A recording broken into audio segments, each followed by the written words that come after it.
Hello students, कैसे हो? Class ninth. हाँ जी, वेलकम है जी आपका एड्यू टीच पे।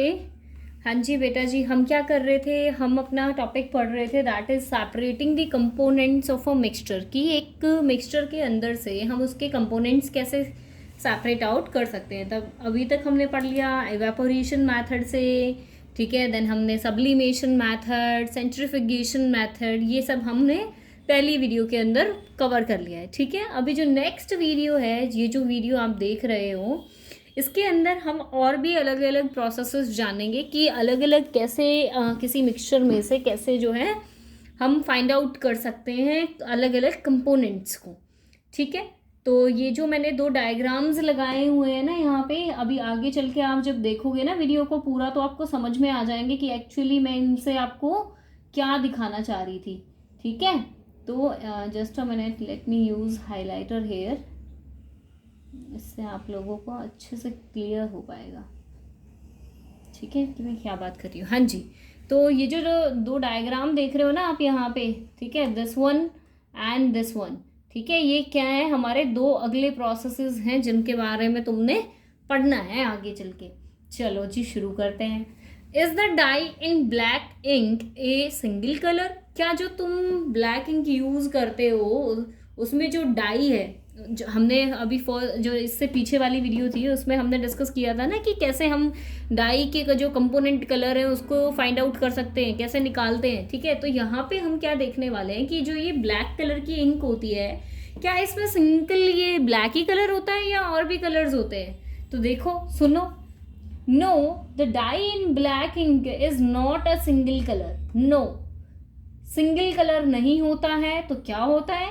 We can justify the statement by performing the process of chromatography. Chromatography, तो कैसे पता चलेगा कि और कौन कौन से कलर होते हैं कौन से प्रोसेस से? क्रोमेटोग्राफी। अगर डायरेक्टली आपसे कोई पूछ ले कि जस्ट प्रोसेस का नाम बताओ, तो क्या लिखोगे? क्रोमेटोग्राफी प्रोसेस से लिखेंगे। तो what is the meaning of chromato here and graphy here? कि पेपर पे अलग अलग कलर्स को फाइंड आउट करेंगे हम, ठीक है। समझ में आया? इसमें क्या करेंगे हम? In this process solutions are separated of the coloured substance. की जो भी सॉल्यूशन के अंदर जो भी कलर्ड सब्सटेंसेस है ना, उनको हम सेपरेट करेंगे, ठीक है। फॉरेंसिक लैब्स में भी इसको यूज किया जाता है, ठीक है जी। आगे देखते हैं, तो क्या प्रोसेस यूज करेंगे इसको? किसके लिए? क्रोमेटोग्राफी पेपर यूज, क्रोमेटोग्राफी जो है प्रोसेस यूज करेंगे हम। The process of separation of components of a mixture is known as chromatography. यहाँ पे एक्चुअली में होना चाहिए था कलर्ड कंपोनेंट्स, यहाँ पे क्या होना चाहिए था? कलर्ड आना चाहिए था, coloured components of a mixture, ठीक है। तो इसकी एप्लीकेशंस कहाँ कहाँ है कलर निकालने के लिए एक डाई की, ठीक है। हमारे जो नेचुरल कलर्स होते हैं, फ्लावर्स जो हमें प्लांट से मिलते हैं, उनमें से पिगमेंट्स निकालने के लिए, उनके कलर एक्सट्रैक्ट करने के लिए, ठीक है। देन ड्रग्स को एक्सट्रैक्ट करने के लिए फ्रॉम दी ब्लड हम ये जो प्रोसेस है, ये जो मेथड है वो यूज करते हैं। क्लियर है जी? देखो जी, वो पिक्चर आ गई आपके सामने। तो क्या करते हैं बेसिकली, हम क्या करते हैं बेटा, एक ऐसा जार ले लेते हैं, दिख रहा है ना तुम्हें ये जार, एक ऐसा जार ले लेते हैं, उसके अंदर एक ऐसी पेपर की स्ट्रिप लगा देते हैं, और उस स्ट्रिप पे क्या है ना, यहाँ पे क्रोमेटोग्राफिक पेपर बोलते हैं इसको। यहाँ पे हम क्या करते हैं, एक लाइन खींच देते हैं पेंसिल से, और उस पर एक है ना इंक का निशान लगा दिया, जिस भी इंक के हमने कलर्ड कंपोनेंट देखने हैं ना वो लगा दिया हमने यहाँ पे। और इसको क्या कर दिया, इस सॉल्वेंट के अंदर डाल दिया। इस सॉल्वेंट के अंदर अल्कोहल वगैरह कोई एक सॉल्वेंट ले सकते हैं, जैसे इन्होंने यहाँ पे क्या लिया हुआ है, वाटर लिया हुआ है, ठीक है। तो हमने क्या करना है, इस लाइन को हल्का सा इस इंक को टच होना है बस, ये ठीक है, पूरा डिप नहीं करना इसके अंदर, ठीक है, बस हल्का सा टच होना चाहिए। और यहाँ पे हमने इसको छोड़ देना है कुछ टाइम के लिए, ठीक है। यहाँ पे इन्होंने जो है जैसे कि पेपर क्लिप वगैरह लगाई हुई है ताकि ये खिसके ना इस पे से, ठीक है। हम कोई भी पेपर वेट वगैरह भी रख सकते हैं यहाँ पे ग्लास की रोड पे लगा के, ठीक है। तो हम थोड़ी देर के बाद यहाँ देखेंगे कि जो अलग अलग जो कलर के कंपोनेंट है ना, वो यहाँ पे हमें ऐसे सेपरेट आउट होते हुए दिखाई देंगे, ऐसे बैंड्स में। एक्चुअली मेरे को वो वाली इमेज भी लगानी चाहिए थी, मुझे मैंने लगाई नहीं, सॉरी फॉर दैट, ठीक है। तो ऐसे ऐसे है ना कलर के जो है अलग अलग कलर के बैंड्स हमें नजर दिखाई देंगे। जैसे जैसे ये सॉल्वेंट रन करेगा ना पेपर पे, वैसे वैसे इस इंक के कलर जो है ना अलग अलग कलर वो हमें यहाँ पे दिखाई देते चले जाएंगे। ठीक है, मैं अगर नेक्स्ट वीडियो तुम्हारी बनाऊंगी ना कोई भी पीपीटी से, तो मैं ज़रूर डालूंगी वो वाली फोटोग्राफ। ठीक है, आज के लिए सॉरी भाई। तो नेक्स्ट क्वेश्चन आता है, समझ में आया क्रोमेटोग्राफी क्या होता है। अब आते हैं नेक्स्ट क्वेश्चन पे, how can we separate a mixture of two miscible liquids. जो हमने लास्ट जो वीडियो करी थी अपनी, उसमें हमने किया था सेपरेट दो इमिसेबल लिक्विड्स को। वो तो बड़ा इजी है कि जो है वो घुलते ही नहीं आपस में, जैसे ऑयल और वाटर हमने लिया था। लेकिन यहाँ पे कैसे हैं, मिक्सेबल लिक्विड है, यानी वो एक दूसरे के अंदर घुल जाएंगे। तो यहाँ पे कौन सा प्रोसेस लगाएंगे हम, फ्रैक्शनल डिस्टिलेशन मेथड लगाएंगे। ठीक है, फ्रैक्शनल, मेरा यार इतना हाथ नहीं बैठा हुआ है इस पे, तो सॉरी, मैं ये जो बिल्कुल ही मैंने तुम्हारे पेज को ख़राब ही कर दिया है। ठीक है, just let me just erase this. ठीक है, तो क्या प्रोसेस यूज़ करेंगे हम, फ्रैक्शनल डिस्टिलेशन करेंगे। ये क्या होता है, अब देखो जरा, a mixture of two miscible liquids can be separated by the process of fractional distillation. The separation of two liquids by fractional distillation depends upon the difference in their boiling point. ध्यान रखना है। अब यहाँ पे क्या हो रहा है कि जो हमारे दो लिक्विड है ना, जो हमने सेपरेट करने हैं, अब उन दोनों लिक्विड्स का बॉइलिंग पॉइंट अलग अलग है। यानी एक जल्दी बॉयल होके और एक जल्दी इवेपोरेट होना शुरू हो जाएगा, और दूसरे का जो बॉइलिंग पॉइंट है ना वो बहुत ही ज़्यादा होगा, तो यानी वो बच जाएगा हमारे पास पीछे।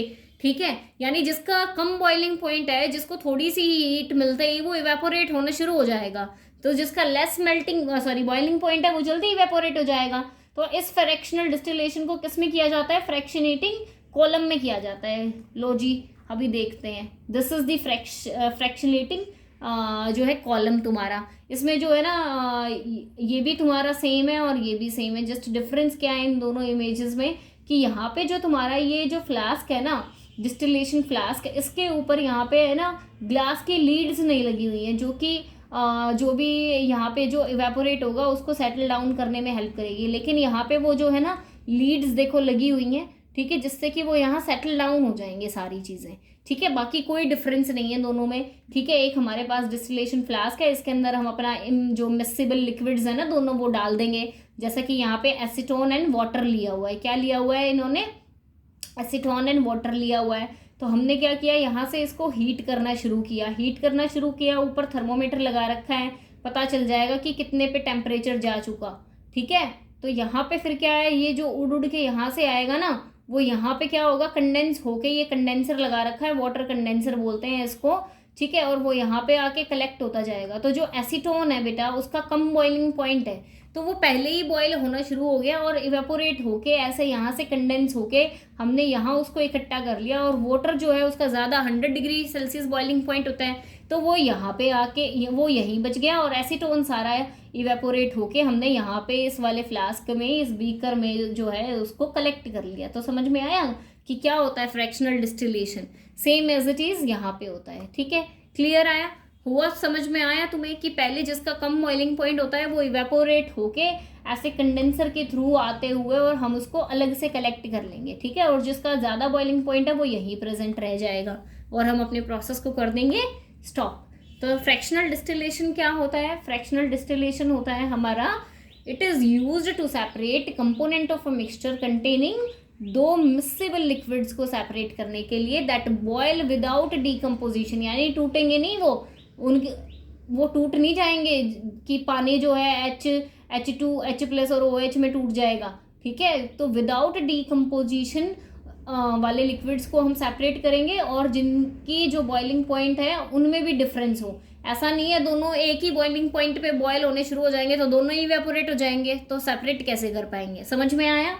ठीक है, तो क्या कंडीशन होनी चाहिए, ये कंडीशन होनी चाहिए, क्वेश्चन पूछा जा सकता है फ्रैक्शनल डिस्टिलेशन को हैपन होने के लिए क्या कंडीशन चाहिए, तो ये चाहिए to separate a mixture of 2 और more miscible liquids for which the difference of boiling point कम से कम 25 केल्विन का होना चाहिए, less than 25 kelvin, less than 25 kelvin. Clear है जी। ठीक है, तो आगे चलते हैं। एप्लीकेशंस की वैसे तुम्हारी एनसीईआरटी की नहीं है, लेकिन मैंने डाल दी है फिर भी कि जैसे कि फ्रैक्शनल डिस्टिलेशन यूज़ किया जाता है प्यूरिफिकेशन ऑफ वाटर में, एज वेल एज एसीटोन और वाटर को अलग अलग करने के लिए। ठीक है, ऐसे ही फ्रैक्शनल डिस्टिलेशन जो है बहुत सारी इंडस्ट्रीज यूज़ करती हैं, लाइक ऑयल रिफाइनरीज में। ठीक है, केमिकल प्लांट्स में, ठीक है। उसके बाद fractional distillation is also use for separation of liquefied air जो होती है ना, उसके कंपोनेंट्स को सेपरेट आउट करने के लिए, लाइक लिक्विड नाइट्रोजन को सेपरेट कर लेंगे वो, ठीक है, ऑक्सीजन को कर लेंगे, कार्बन डाइऑक्साइड को कर लेंगे, आर्गन को कर लेंगे, ठीक है। तो these are the uses of fractional distillation. Next question arise होता है, how can we obtain different gases from air, कि अब एयर के अंदर जो इतनी सारी गैसेस प्रेजेंट हैं उसको हम कैसे जो है अलग अलग गैसेस को ऑब्टेन करेंगे। तो अभी हमने लास्ट स्लाइड में भी मैंने तुम्हें बताया था कि जो लिक्विफाइड गैसेस होती है या जो अदर गैसेस होती हैं उनको हम कैसे करते हैं सेपरेट आउट, ऑब्टेन कैसे करते हैं, फ्रैक्शनल डिस्टिलेशन से करते हैं। तो यहाँ पे भी सेम आंसर आएगा हमारा, क्या आएगा, फ्रैक्शनल डिस्टिलेशन मेथड से। लेकिन इसके लिए एक अलग एपरेटस सेटअप होता है, ठीक है। वैसे ही सेटअप से नहीं कर सकते ना गैसेस को सेपरेट आउट, ठीक है। तो वो देखेंगे हम कि एक्चुअल प्रोसेस होता क्या है। तो देखो क्या होता है कि बेसिकली हमारी एयर होती है बेटा, उस एयर को हम क्या करेंगे, कंप्रेस करेंगे, ठीक है। और प्रेशर लगा के कंप्रेस करा और उसको कूल कर दिया, ठीक है, और टेम्परेचर को डिक्रीज कर दिया हमने। तो अब वो जो एयर गैसियस फॉर्म में थी वो एयर किस फॉर्म में आ गई, लिक्विड की फॉर्म में आ गई। बाय प्रेशर को तो हमने क्या कर दिया, इंक्रीज कर दिया, प्रेशर तो हमने क्या कर दिया, इंक्रीज कर दिया, और टेम्परेचर हमने क्या कर दिया बेटा जी, टेम्परेचर हमने कर दिया डिक्रीज, ठीक है। तो वो जो एयर थी ना वो किस में कन्वर्ट होगी, लिक्विफाइड एयर बन गई। अब हमने क्या किया, जो ये लिक्विफाइड एयर थी ना उसको अलो कर दिया कि वो वार्म अप हो जाए धीरे धीरे, किसके अंदर, जो डिस्टिलेशन कॉलम है ना उसी के अंदर, ठीक है। अब क्या करेंगे हम, डिफरेंट गैसेस को सेपरेट आउट कर लेंगे अलग अलग हाइट्स पे, ठीक है। लाइक ऑक्सीजन का जो है बॉइलिंग पॉइंट -183 है, आर्गन का -186 है, नाइट्रोजन का -196 डिग्री सेल्सियस है। समझ में आया, ठीक है। तो लेकिन ये होता कैसे है, how, if we want oxygen gas from air, मानो अगर एयर में से हमें ऑक्सीजन गैस चाहिए, we have to separate out all the other gases present in the air. सिर्फ हमें ऑक्सीजन चाहिए तो जितनी भी बाकी सारी हैं उनको तो हटाना पड़ेगा ना हमें। तो हम क्या करेंगे, the air is compressed by increasing pressure, ठीक है। तो प्रेशर को तो इंक्रीज कर देते हैं, उसको लिक्विफाइड बना लेते हैं, and then is cooled by decreasing the temperature, ठीक है। और टेम्परेचर को कम कर दिया तो लिक्विफाइड एयर मिल गई। This liquid air is allowed to warm up slowly in fractional distillation column, और जहाँ पे हम गैसेस को क्या कर लेंगे, डिफरेंट हाइट पे उनके बॉइलिंग पॉइंट के बेसिस पे उनको कलेक्ट कर लेंगे, ठीक है। दिस इज दी चैम्बर, पूरा जो एपरेटस सेटअप होता है ना for separating the different air components, ठीक है। तो हमने क्या किया, यहाँ से एयर को अंदर घुसाया, यहाँ पे अब एयर पे क्या लग रहा है, प्रेशर लग रहा है, प्रेशर लग गया तो अब ये जो एयर है, ठीक है, वो यहाँ से हॉट एयर यहाँ पे चली गई, ठीक है। तो हमने क्या किया, यहाँ से फ्रीजिंग की, कोल्ड वाटर अंदर डाला, ठीक है। तो जो वाटर था वो तो बाहर निकल गया, और जो कोल्ड कंप्रेस्ड एयर हुई, यहाँ से जो ठंडक मिल गई उसको, ठीक है, वो यहाँ पे एक सेपरेटर में आ गई, ठीक है, सेपरेटर में आ गई। अब जो कार्बन डाइऑक्साइड थी जो ड्राई आइस की फॉर्म में जो है वो हमें यहाँ मिल गई, ठीक है। अब जो कार्बन डाइऑक्साइड है वो तो लो टेम्परेचर होते ही क्या बन जाएगी, ड्राई आइस बन जाएगी, ठीक है। तो अब जो लिक्विड एयर है वो यहाँ पे आएगी, तो यहाँ से नाइट्रोजन और आर्गन मिल जाएंगे हमें, और ऑक्सीजन यहाँ मिल जाएगी हमें। समझ में आया, अलग अलग बॉइलिंग पॉइंट पे अलग अलग गैसेस हमने कैसे जो है क्या करते हैं, ऑब्टेन कर ली है, ठीक है। तो नेक्स्ट देखते हैं, how can we obtain pure copper sulphate from an impure sample, की एक इम्प्योर सैंपल है, वहाँ पे कॉपर सल्फेट की बजाय के साथ साथ ना और भी बहुत सारी चीज़ें प्रेजेंट हैं।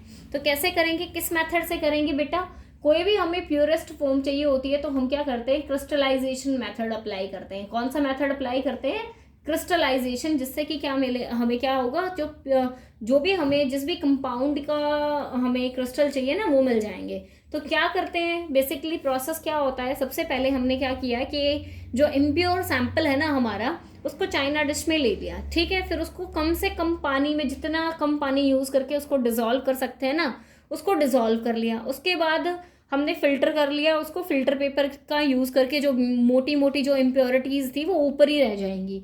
उसके बाद क्या किया, जो पानी हमने यूज़ किया था डिज़ोल्व करने के लिए, उसको हमने क्या किया, इवेपोरेट कर दिया, water from the copper sulphate, so हमें एक सैचुरेटेड सॉल्यूशन मिल गया। ठीक है। अब उसके बाद क्या किया हमने, उस सॉल्यूशन को कवर कर दिया विद अ फिल्टर पेपर और उसको जो है ना छोड़ दिया ऐसे ही कूल होने के लिए। तो हमें क्या मिलेंगे, अब क्या होगा, वाटर जो प्योर क्रिस्टल्स हैं कॉपर सल्फेट के वो हमें ड्राइड फोम में लेटर मिल जाएंगे। ठीक है। तो एप्लीकेशंस क्या क्या होती हैं क्रिस्टलाइजेशन की, जैसे कि जो सॉल्ट वाटर होता है ना वहाँ से, सॉरी जो सी वाटर होता है वहाँ से हम क्या ले लेते हैं, सॉल्ट ले लेते हैं इसी मेथड से। ठीक है, एसएसटी में भी तुमने पढ़ा होगा। उसके बाद अलम यानी जो फिटकरी हम जो निकालते हैं इम्प्योर सैंपल से, ठीक है, उसको भी हम क्रिस्टलाइजेशन मेथड से ही बना पाते हैं। उसके बाद लास्ट आता है हमारा water purification system in water works, कि वाटर को प्यूरिफाई बेसिकली कैसे करते हैं हम। तो जो वाटर का प्यूरिफिकेशन होता है उसमें बेसिकली क्या होता है बेटा, the filtration system includes passage of water through a semi permeable membrane, यानी कि वो सबके लिए परमिएबल नहीं है, वो किसी सभी को नहीं जाने देगी, अपने अंदर से पास नहीं होने देगी, सिर्फ जिसको वो चाहेगी उसी को पास होने देगी। द मेम्ब्रेन ब्लॉक कर लेगी डिजोल्व्ड सॉल्यूट्स को, जो कि जिसने कि पानी को खराब कर रखा है। The process filter outs all sort of contaminants, जैसे कि आयंस, पेस्टिसाइड्स उसके अंदर जो भी होंगे, माइक्रो ऑर्गेनिजम्स जो भी होंगे, या फिर जो भी केमिकल्स उसके अंदर मिले हुए होंगे उसको वो ब्लॉक कर लेगी। ठीक है। तो this is the diagrammatic view of the your process, कि बेसिकली क्या हुआ, जो भी गंदा पानी था वो हमने इसमें रख लिया रिजर्वेयर में। अब क्या किया हमने, इसको अलो कर दिया कि थोड़ी देर अनडिस्टर्ब उसको छोड़ दिया हमने। ठीक है। तो जो भी सॉलिड है वो सेटल डाउन हो जाएगा। ठीक है। तो इस टैंक का नाम हमने सेडिमेंटेशन टैंक डाल दिया। उसके बाद जो ये सेडिमेंटेड जो भी जो सेडिमेंट है उसके अंदर जो इम्प्योरिटीज हैं वो सस्पेंड हो जाएंगी। To sediment the suspended impurities हमने एक लोडिंग टैंक में उसको यहाँ से अब निकाल के यहाँ डाल दिया। अब क्या हुआ यहाँ पे कि जो वाटर है वो तो ऊपर आ गया, ठीक है, कुछ मिट्टी है वो यहाँ है, और जो सबसे बड़े बड़े पत्थर हैं वो यहाँ आ गए हमारे। ठीक है। उसके बाद हमने क्या किया, क्लोरिनेशन कर दिया, हमने इसमें क्लोरीन डाल दिया ताकि जो भी हमारे जो बैक्टीरियाज हैं वो सब मर जाएं, और फिर हमने इस पानी को जो है घरों तक पहुँचाया। ठीक है, क्लियर है जी। So thank you so much for watching my video. ठीक है, अगर आपको अच्छा लग रहा है मेरे साथ पढ़ना तो प्लीज़ चैनल को सब्सक्राइब करो, लाइक करो और अपने फ्रेंड्स के साथ शेयर करो। और सबसे ज़रूरी बात, अगर आपको कोई भी क्वेरी है तो प्लीज़ आप मेरे साथ उसको शेयर करो, कमेंट सेक्शन में कमेंट करके मुझे उसे बताओ। Thank you.